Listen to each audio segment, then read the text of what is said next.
देने का आज दिन है।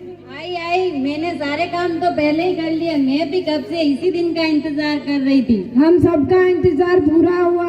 यही तो मौका है हमारे पास अपने देश और भविष्य को मजबूत करने का, और साथ ही यह महसूस करने का कि आखिर हम सब मिलकर ही तो अपने देश को आगे ले जाने की दिशा तय कर सकते हैं। वाह क्या बात की। चलो फिर देर किस बात की।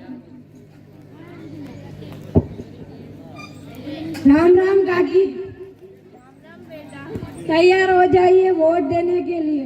बेटा वोट तो मु देनी छो, पर आनी उम्र में मु वोट नहीं देवा जावे। थाकी जो लंबी लंबी लेना लगे खड़ो नहीं रहवा जावे। काकी परेशानी की कोई बात नहीं है। वहाँ सभी वृद्ध एवं दिव्यांगजनों के लिए अलग से पंक्ति होगी और साथ ही 2 स्वयं सेवक भी आपकी सहायता के लिए बूथ पर मौजूद रहेंगे। ठीक है बेटा, मैं सब सखियों को बोलकर वोट देने आती हूँ। बेटी नाजिया, तुम भी हमारी तरह वोट देने निकल पड़ी हो? नहीं नहीं आंटी, मैं तो अपने दोस्तों के साथ बाहर घूमने जा रही हूँ। नौकरी लगने के बाद कभी कभी ही तो छुट्टी मिलती है। ये लो विक्रम भी आ गया। बेटा विक्रम, क्या तुम भी बिना वोट दिए ही घूमने जा रहे हो? अरे एक ही दिन की तो छुट्टी मिली है, उसे तो एंजॉय करने दीजिए। फिर मेरे अकेले के वोट देने से क्या फर्क पड़ता है। आप सब हैरान हो गए कि हमारे इतिहास की दिशा महज एक वोट के अंतर से बदल जाती है, और ऐसा ही हमारे विधानसभा क्षेत्र में नाथुद्वारा सीट पर हार और जीत से केवल 1 वोट का अंतर था। यह तो आपका सौभाग्य है कि आपका जन्म ऐसे समय में हुआ जब आपको मताधिकार प्राप्त करने के लिए लड़ाई नहीं लड़नी पड़ती है। अमेरिका में आजादी के बाद महिलाओं को वोट का अधिकार पाने के लिए 144 वर्ष लग गए थे। हमें शुक्रिया अदा करना चाहिए हमारे संविधान निर्माताओं का, जिन्होंने एक ही झटके में जाति, वर्ग, लीग आदि समस्त स्तरों पर होने वाले भेदभाव को जड़ से खत्म कर दिया है।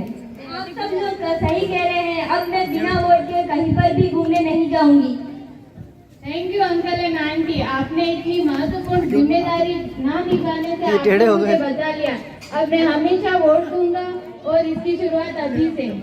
वोट तो रमेश बाबू को भी करना चाहिए। हाँ, पर उन्हें तो काफी तकलीफ होगी। माइक दो। अरे आप सब कहाँ सुबह सुबह? हम सब वोट देने जा रहे हैं। फिर तो मैं भी चलूंगा और मेरी व्हीलचेयर बिना किसी रुकावट के सीधे ही बूथ में प्रवेश कर सकती है। पर ईवीएम की विश्वसनीयता पर भी तो काफी सवाल उठेंगे। सन 2001 में ईवीएम की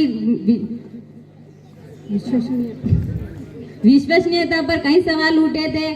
फिर भी उच्च न्यायालयों में कई सवाल उठे थे, इसलिए नागपुर शाखा ने मिलकर ईवीएम को जांच की और पता लगाया कि ईवीएम पूरी तरह से विश्वसनीय और इसमें कोई छेड़छाड़ नहीं की जा सकती है।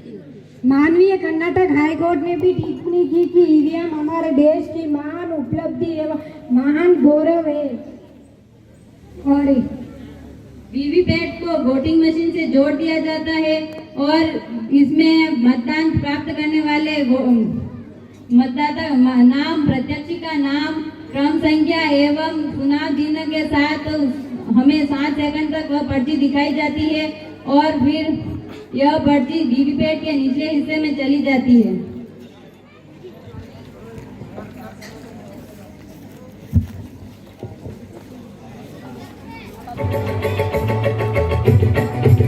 मारो कहणो है जी वोट देणो है जी, मारो कहणो है जी वोट देणो है जी, वोट सबने देणो है, हाँ वोट सबने देणो है।